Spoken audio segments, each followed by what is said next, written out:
Hi everyone, ये मेरा पहला वीडियो होगा मेरे चैनल के लिए। मैं financial trading, stock chart analysis learn कर रहा हूँ और हो सकता है इस वीडियो में मैं बीसीओ मिस्टेक करूँ। ये कोई बाय सेल होगा नहीं, एज यूजुअल ये मेरा एनालिसिस है। अगर आपको फाइनेंस में लर्न करना है तो आपको मैंने ये जाना है कि खुद से ही आपको चार्ट पैटर्न और फंडामेंटल एनालिसिस, टेक्निकल एनालिसिस दोनों खुद से लर्न करना पड़ेगा। मैं खुद स्टूडेंट हूँ।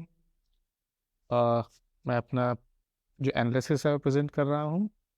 कोई आप अगर कोई देख रहा है और वो परचेज करना चाह रहा है तो प्लीज़ मत करिए। मेरे क्या किसी भी चैनल परचेज मत करिए, चाहे वो सेबी का चेयरमैन हो, चाहे एनएससी का चेयरमैन हो, चाहे प्रधानमंत्री हो, चाहे राष्ट्रपति हो, चाहे वो सेबी रजिस्टर्ड एडवाइजरी की ना हो।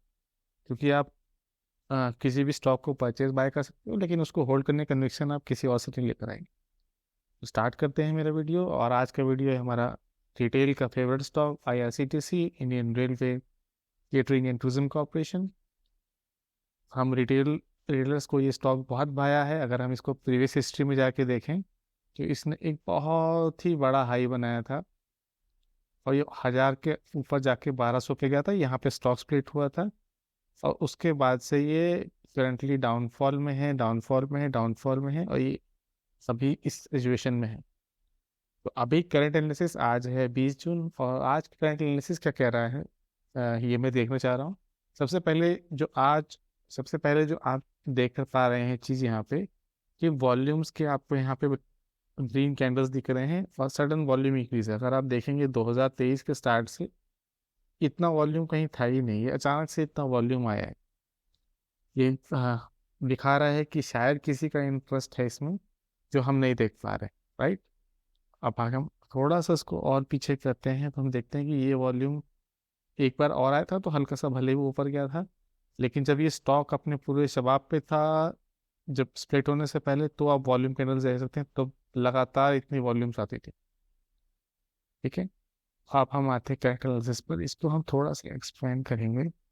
अगर हम इस सिर्फ डेली बेसिस पर अगर हम चार्ट देख रहे हैं, अगर हम डेली बेसिस पे इसके चार्ट को देखते हैं तो बहुत आइडियल तो नहीं, लेकिन अगर आप थोड़ी एक आंख बंद करके थोड़ा तिरछा देख से या थोड़ा इमेजिन करना चाहेंगे तो आपको हल्का सा इन्वर्टेड हेड एंड शोल्डर दिख सकता है।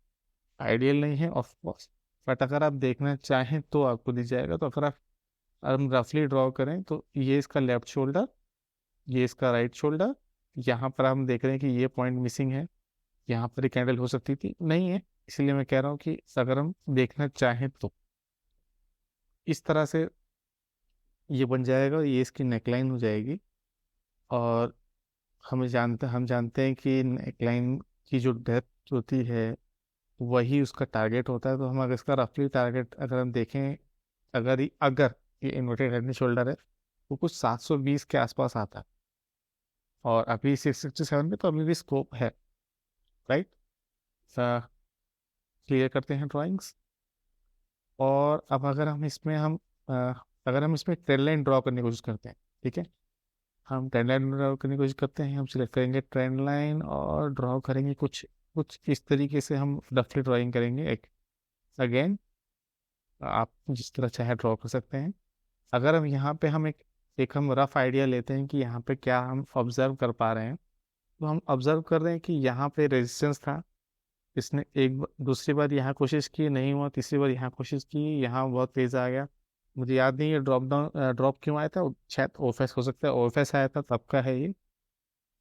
फिर ऊपर फिर कोशिश की, नहीं आया। फिर कोशिश ये यहाँ इसने बॉटम बनाया, यहाँ इसने इसको कन्विंसिंगली ब्रेक किया। और अगर हम इसको देखें तो ये वापस इस ट्रेंड लाइन पे आता है, तो काइंड ऑफ ट्रेंड लाइन को इसने ब्रेक किया और फिर उसी को सपोर्ट लिया और फिर ये ऊपर जा रहा है। और ये अभी और ऊपर जा रहा है। तो अगर आप देखो तो एक तरीके से ये लोअर लो बनाया जा रहा था, यहाँ से इसमें ट्रेंड में चेंज आया है और अब ये हायर हाई बनाने की कोशिश में है। तो अगर हम देखें तो ये कुछ इस तरह से, तो डेली बेसिस पे हमारा यही स्टडी है इसमें, मेरा यही एनालिसिस है इसमें। इस तरह से दिख रहा है और हम इस तरह से इसको अचीव कर सकते हैं। राइट। और अगर आप डेली बेसिस पे इसका अगर आप आरएसआई और वो भी देखना चाहें तो मैं आरएसआई भी दिखाना चाहूँगा। अगर आप आरएसआई देखोगे तो ये भी ऊपर की तरफ जा रहा है, ऐसा आप ड्रॉ कर सकते हो। बहुत ही गंदी ड्राइंग बनाई मैंने, फिर से कोशिश करता हूँ। अगर हम देखें तो ये इस तरह से बना रहा है अगेन हाई बना जा रहा है। अगर आप पहले देखेंगे तो ये कंटिन्यूसली लोअर लो बना रहा है।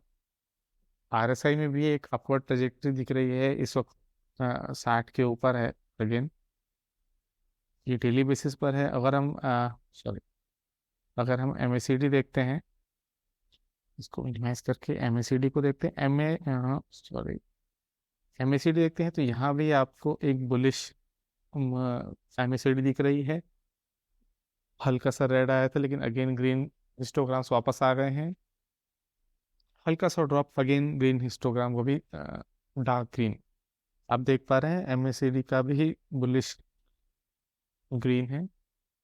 ये तो हो गई डेली चार्ट की बात। अब हम आते हैं वीकली चार्ट्स में। अगर हम वीकली चार्ट्स में देखें, इसको हटाते हैं और अपनी जो हमारी ट्रेंड लाइन थी, हम इस ट्रेंड लाइन को ही हटाते हैं, इसको बड़ा कर देते हैं। आरएसआई एमएसीडी की जरूरत नहीं है। अगर आपको देखना चाहें आप देख सकते हैं, एमएसीडी आरएसआई अभी भी अपवर्ड ट्रेजेक्टरी में है। सही। अगर हम अपनी ट्रेंड लाइन को हम बढ़ाएं और ट्रेंड लाइन को हम थोड़ा सा इस तरह ड्रॉ करते हैं, ठीक है। क्लोजिंग बेसिस पे मैं बनाने की कोशिश कर रहा हूँ। अगर आपको लग रहा है कि इसको क्यों नहीं बनाया, तो जो क्लोजिंग बेसिस पर होता है, अगर जो रेड कैंडल होती है उसका क्लोजिंग बेसिस नीचे होता है, ग्रीन कैंडल का क्लोजिंग बेसिस ऊपर होता है, राइट। तो चाहे तो आप इस तरह से ड्रॉ कर सकते हैं, बाकी आप अपनी इमेजिनेशन यूज़ करेंगे और अपना जो ट्रेंड लाइन का पैटर्न आप फॉलो कर रहे हैं वो यूज़ करेंगे। तो आप यहाँ देखेंगे तो ये भी वीकली कैंडल पे भी इसने इसको ट्रेंड लाइन जो थी, इसने इसको ब्रेक करके रेजिस्टेंस देने की कोशिश की है। और आपका यहाँ पर एक और चीज़ देखने वाली ये है कि अगर हम एक लाइन इस तरह से ड्रॉ करते हैं, हम देखते हैं कि एक तो ये काइंड ऑफ फ्लैग भी है, बट उसको हम इग्नोर कर देते, देखते हैं कि यहाँ पर सपोर्ट है। अगेन ये जो लेवल है 579, यहाँ पर 570 के आसपास यहाँ पर सपोर्ट है। यहाँ पर पहले भी इसने सपोर्ट लिया, ऊपर गया, यहाँ भी सपोर्ट किया, ठीक है। इस पे अगर हम देखें कि किस तरह का चार्ट पैटर्न बनाने की कोशिश कर सकते हैं, तो हम देख रहे हैं कि ये इसने यहाँ पे ये डबल बॉटम बनाने की कोशिश करा। हो सकता है कि ये फिर ट्रिपल बॉटम बनाने की कोशिश करे, राइट। नहीं तो वो यहाँ से ऊपर भी जा सकता है इस तरह से। ये वीकली कैंडल है तो याद रखिएगा, अगर आप यहाँ भी देखेंगे तो 2024 के पार है। तो अगर इस लेवल के ऊपर भी आता है 1100 के आसपास, तो 2024 में कभी आएगा, राइट। तो ये एक चार्ट पैटर्न हो सकता है जो बन सकता है। नहीं तो क्या हो सकता है कि अगर हम थोड़ा और इमेजिन करें क्या बन सकता है, अगर इसमें हम राउंडिंग बॉटम भी इसको अज्यूम कर लें इस तरीके से, तो भी ये 2024 के मिड में इसके प्रोबेबिलिटी है इस तरह से ये कुछ राउंडिंग बॉटम बना दे, राइट। और उसका भी टारगेट हम अराउंड इसके टॉप पे ही लेंगे 1100 के आसपास। या फिर एक और काम हो सकता है कि ये ऊपर जाके, ये सॉरी, एक काम ये और कर सकता है कि ये हो सकता है कि यहाँ पे कप एंड हैंडल टाइप कुछ बना दे इस तरीके से, राइट। और अगर कप एंड हैंडल बनाता है तो फ्यूचर में हमारा क्या टारगेट होगा वो हम फिर देख सकते हैं कि मान लीजिए ये नेकलाइन है यहाँ पर, राइट। इमेजिनरी नेकलाइन बना देते हैं वो भी और ड्रॉ करते हैं। अच्छा भाई, ड्रॉ करते हैं, मान लीजिए कि यहाँ से इसका यही बॉटम है। अरे जब जरूरत है तो बनेगा नहीं, राइट। इस ट्रैक इस इसको पिक इसको हम पिक कर लेते हैं। तो अगर हम कुछ इस तरह से देखें, इसको हमको करना पड़ेगा थोड़ा सा जूम आउट, तो इसका टारगेट देखेंगे हम कुछ 1600-1700 के आसपास आ रहा है रफली।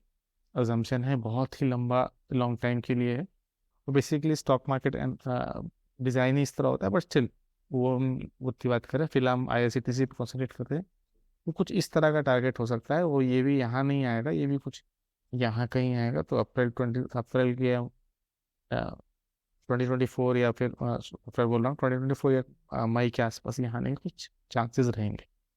अगर आप वीकली बेसिस पे भी अगर सॉरी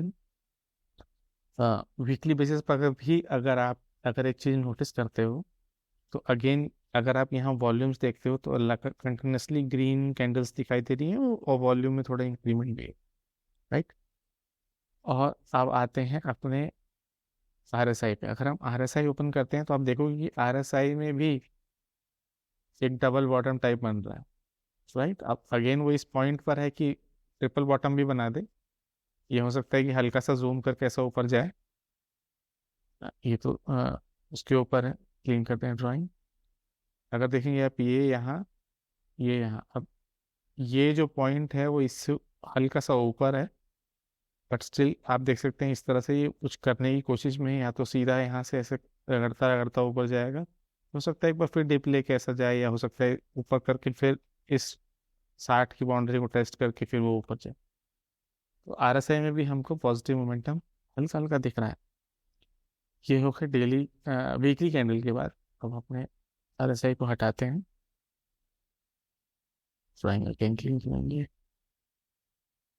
हम हटाते हैं वीकली कैंडल और हम आ जाते हैं मंथली कैंडल। एक मंथली कैंडल, इसका थोड़ा जूम करते हैं बेटर क्लैरिटी के लिए। तो मंथली कैंडल में भी देखते हैं हम क्या, कि सपोर्ट तो बस यहाँ पर भी है सेम। हाँ, मंथली कैंडल में हम देखते हैं कि सपोर्ट तो बस यहाँ पर भी है सेम, 560 570 लेवल के बीच के लिए आते हैं। और यहाँ पे ट्रेंड लाइन ड्रॉ करना मुश्किल हो जाएगा, क्योंकि एक कैंडल ड्रॉ करने के लिए ऑलमोस्ट एक मंथ लग जाता है। अभी मंथ पूरा हुआ भी नहीं है, मंथ में कुछ दिन बाकी हैं। पता नहीं है ब्रेकआउट है या क्या है, बट हाँ कुछ तो है। अगर ये डबल बॉटम भी बनाने की कोशिश में है, अगर ये डबल बॉटम भी बनाने की कोशिश में है, तो हमारे पास एक हम आ, देख सकते हैं कि यहाँ से डबल बॉटम भी बना सकता है। अगेन लेवल आपके ऊपर है, आप किस तरह से ले रहे हैं, कौन सा टारगेट ले रहे हैं, double bottom, rounding bottom, up and middle, आपके ऊपर। अब आगे चल कैसे बनेगा वो देखेंगे, लेकिन अभी हम फ्यूचर को हम प्रिडिक्ट नहीं कर सकते, हम गैस कर सकते हैं, एनालिसिस कर सकते हैं कि किस तरह से क्या है। तो ये तो हो गई डेली, मंथली और वीकली बेसिस पर हमारे आईआरसीटीसी की टेक्निकल एनालिसिस। अब हम डेली बेसिस पर आते हैं। डेली बेसिस पे वापस हम इसका चार्ट ओपन कर देते हैं, ठीक, राइट। आगे हमारा चार्ट। अब हम चलते हैं आईआरसीटीसी के फंडामेंटल्स पे। फंडामेंटल्स के लिए हम चलेंगे स्क्रीन पर as usual. MN Ratna company है, इसका आरओसी बुक वैल्यू कोई देखने की जरूरत नहीं है, डेट टू इक्विटी कुछ है नहीं, ऑब्वियस सी बात है। मेजोरिटी ऑफ इनका बिजनेस जो है वो केटरिंग से आता है। अगर आपको देखना हो तो आप चेक कर सकते हो। चेक करेंगे हम यहाँ पे, इनका मेजोरिटी ऑफ पोर्शन केटरिंग से आता है। लोग लगता है इंटरनेट टिकटिंग से आता है, लेकिन केटरिंग से आता है। हाल फिलहाल में आईआरसीटीसी पे न्यूज़ भी आई थी कि अदानी शायद ट्रेनमैन ऐप खरीद रहे हैं, और ट्रेनमैन ऐप खरीद के वो कॉम्पिटिटर बनाएंगे, मोनोपोली हटाएंगे, ऐसा कुछ भी नहीं है। आईआरसीटी को स्टेटमेंट भी जारी करना पड़ गया था अभी, कि इंटरनेट टिकटिंग का जो होल सोल बिजनेस है वो आईआरसीटीसी के पास ही है। आईआरसीटीसी ही, अगर आप ट्रेनमैन ऐप भी खोले तो उस पर लास्ट में आपको आईआरसीटीसी लॉगिन करना ही पड़ेगा। आईआरसीटी को शायद यहाँ पे स्टेटमेंट जारी करना पड़ेगा था, अगर मैं देखूँ यहाँ पे तो मीडिया रिपोर्ट्स ये रहे। ये सब तरीके होते हैं स्टॉक को ऊपर नीचे करने के। तो जो टोटल टिकट बुक होती हैं रेलवेज की, उसमें 81% ई टिकट्स होती हैं, और सब की सब आईआरसीटीसी के थ्रू होती हैं। आईआरसीटीसी के बाद बहुत सारे बिजनेस टू बिजनेस और ई कॉमर्स, ई गवर्नेंस और B2C का एजेंट्स हैं, और उनके बीच कोई कंपटीशन नहीं है। आईआरसीटीसी ही वो सर्विस प्रोवाइड करता है। और इन्होंने यहाँ लिखा भी है कि ट्रेनमैन वन ऑफ 32 में से एक B2C पार्टनर है, और जो कि सिर्फ 0.13 कंट्रीब्यूशन करता है आईआरसीटीसी में। और वो भी आईआरसीटीसी को कोई भी उससे खतरा नहीं है या कुछ नहीं है, उल्टा जितना वो करेगा उतना आईआरसीटीसी का वेन्यू बढ़ेगा, राइट। तो इस तरह के न्यूज़ बाबा लाते रहते हैं, ताकि आप और हम घबराएं और सोचें बैठ के कि रेल गवर्नमेंट क्या कर रही है, आईआरसीटीसी क्या, राइट। अब हम आते हैं, वहाँ हमने मूविंग एवरेज नहीं लगाया था, तो यहाँ पे हम मूविंग एवरेज लगा लेते हैं 50 और 200। तो देखेंगे कि 50 और 200 दोनों के ऊपर है ये। 200 DMA को भी इसने तोड़ दिया है। और तो और अगर हम ध्यान से देखें तो काइंड ऑफ अगर 50 डे मूविंग एवरेज की लाइन है, वो अगर यहाँ पे इसको चल के ऐसे ब्रेक कर देती है 2,200 2000 बोल रहा हूँ, 20 DMA को काइंड ऑफ गोल्डन क्रॉसओवर भी हो जाएगा अगेन। ये पॉइंट देखने वाला होगा। और आप देखो कि वॉल्यूम, यहाँ स्प्लिट पे वॉल्यूम देखो और अभी देखो आप, तो वॉल्यूम ड्राई अप हो गए। इसका भी देखेंगे प्रोज कॉन्स, आप देख सकते हो डेट फ्री है, हाई डिविडेंड है, हेल्दी डिविडेंड है, और प्रोमोटर अपनी होल्डिंग गिरा रहे हैं, ऑफकोर्स गवर्नमेंट बेचेगी, कंप्यूटर कोई है नहीं। क्वार्टरली रिजल्ट देखते हैं, क्वार्टरली रिजल्ट देखेंगे आप तो मार्च 2020 से देखते हैं 576। अब ये कोविड का एरा है, यहाँ पे इनका सेल्स गिर के था, ट्रेंड ही कम हो गई थी, मूवमेंट था, अभी इन्होंने पिकअप कर लिया है। तो 965 करोड़ का जो इन्होंने सेल किया है वो हाईएस्ट है पिछले 3 साल में।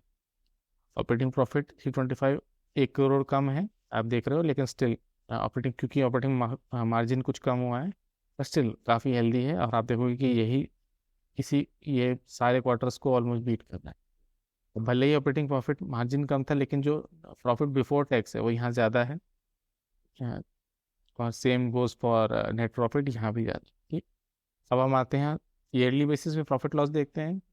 तो आप देखेंगे यहाँ तो आपको ह्यूज कॉन्ट्रास्ट दिखाई देगा। मार्च 2015 में इनकी सेल थी सिर्फ 1060 करोड़ की, और अब अगर आप देखो तो ये 1367, ये इंक्रीज हो रहा था, अब देखोगे 2264, लेकिन फिर कोविड आ गया, ये डाउनफॉल पिक कर लिया। और इस सेल का, इनका इस साल का जो इनका सेल्स है वो रिकॉर्ड ब्रेकिंग है। अगर आप पिछले 3 साल से भी कम, मार्च यहाँ से भी कंपेयर करोगे तो काफ़ी है, और यहाँ से कंपेयर करोगे मार्च 2019 से, तो पिछले 5 साल में इसने दुगना कर लिया, right. Same goes for operating profit. अगर ऑपरेटिंग प्रॉफिट आप देखोगे 2019 से, तो यहाँ तो इन्होंने इसको 4 गुना कर लिया, ऑलमोस्ट 3 गुना कर लिया है, राइट। और same goes for profit before tax, यहाँ भी आप देखोगे तो अगर आप देखोगे 2021, इसको आप देख नहीं सकते हो, आप 2020 से देखो तो यहाँ से डबल, ऑलमोस्ट डबल कर दिया है। 2019 से देखोगे तो भी ऑलमोस्ट ट्रिपल के आसपास कर दिया। नेट प्रॉफिट की तो कहानी अलग है, अगर आप देखोगे मार्च 2020 से तो 3 गुना है, और अगर 2020 से देखोगे तो 3 साल में दुगना हो गया। तो सेल्स और टिकट और रेवेन्यू में कोई दिक्कत नहीं है।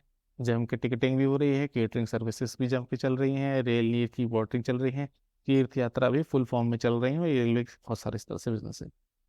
रिटर्न ऑन इक्विटी दे सकते हैं 35, 5 साल की, 3 साल की 35, लास्ट ईयर की 45, बेहतरीन इक्विटी है। क्या अगर भी आप देखेंगे तो 12 और 33, 3 साल का ज़बरदस्त है, कंपाउंडेड ग्रोथ भी ज़बरदस्त है। इसीलिए शायद IRCTC हम जैसे रिटेलर्स का फेवरेट बना हुआ है। अब हम आते हैं बैलेंस शीट, आप बैठ के देखिएगा, नेट कैश फ्लो पॉजिटिव है, रेशो भी देखते हैं। अब हम शेयर होल्डिंग पैटर्न में आते हैं। तो गवर्नमेंट शायद देखिए यहाँ OFS लाई थी, तो ये शायद डाउनफॉल हुआ था यहाँ दिसंबर में। गवर्नमेंट का काम है, जैसे स्टॉक हल्का सा ऊपर होता है OFS ला के पैसा बनाती है, उनको भी पैसा कमाना होता है, डिविडेंड नहीं तो OFS, दो ही तरीके हैं। तो इसीलिए नेगेटिव में देखा होगा कि आपको यहाँ तो इनको नीचे लाना ही था 75% रेगुलेशन के लिए, तो यहाँ पर ये आ गए, लेकिन 67.40 होल्ड किया था, लेकिन अगेन यहाँ सेल कर दिया। FIAs ने 0.77 था, आप देखोगे कि 6.53, लेकिन एक टाइम ये 8 8.5 के आसपास थे। DIAs भी अच्छा खासा 1 से शुरू हुआ था, 11-12 पे चला था, फिर 10 पे आ गया है। और बाकी यहाँ पर आपको इंटरेस्टिंग इंटरेस्टिंग चीज़ देखने वाली बात है, अगर आप FIAs और DIAs का देखो कि किस तरह से वो एक्यूमुलेट कर रहे हैं। वो 0.77 था जून में उनके पास, और अगर हम अपने वापस कैंडल चार्ट में चले, अगर हम इसको पीछे करें और हम देखें कि स्टॉक स्प्लिट कहाँ हुआ था, स्टॉक स्प्लिट यहाँ हुआ था, राइट, 28 अक्टूबर 21 को 1:5 था यहाँ पे। अब अगर आप देखेंगे अक्टूबर, सितंबर, दिसंबर के बीच की कहानी और उसके बाद की कहानी, अगर आप देखोगे कि स्टॉक किस तरह से नीचे गिरा, और FIS DIS ने कैसे अपना स्टेक जो था वो ऑफलोड किया, देखोगे कि आप 0.77 से ये दिसंबर में 8 के आ गए, और यहाँ पे स्प्लिट के बाद, स्प्लिट से पहले इन्होंने पोजीशन हल्की करनी शुरू की, और फिर सब यहाँ देखिए सीधा 8 से 6.42, 5.87 और 5.4, ये सारा इन्होंने ला दिया रिटेलर्स पे। DIS पे देखिए, ये म्यूचुअल फंड में भरे हुए होंगे यहाँ पे नीचे, इन्होंने भी यही काम किया, 1.35 से गए 11.29 तक, फिर यहाँ इन्होंने थमा दिया रिटेलर्स को। रिटेलर्स थमा दिया कैसे देखेंगे, पब्लिक में देखिए 10 था, 16, 14, 13, अब यहाँ पर देखिए जहाँ ये छोड़ रहे थे DIIs, रिटेलर्स हम जैसे खरीद रहे 20.86, 20.6, 21.42, और अब तो 22.3% में चले गए। और अब उल्टा रेट देखिए, एक्यूमुलेशन की जिम्मेदारी किस पे डाल दी?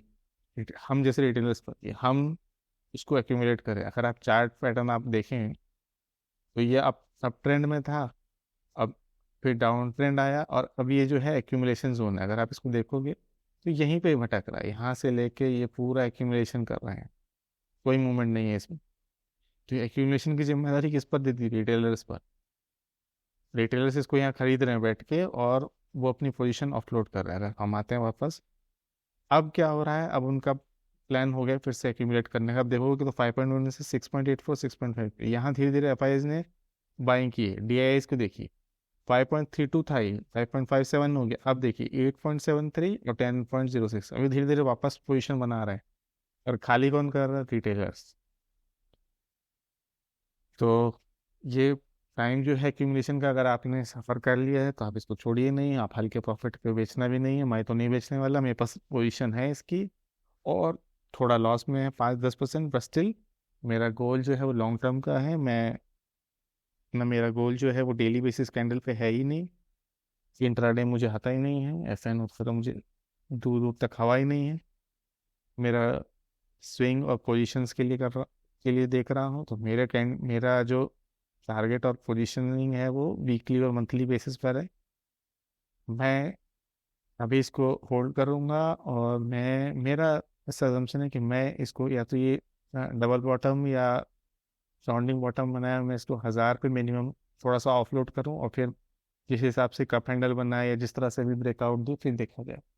तो 1500-1600 का टारगेट है 2-3 साल में।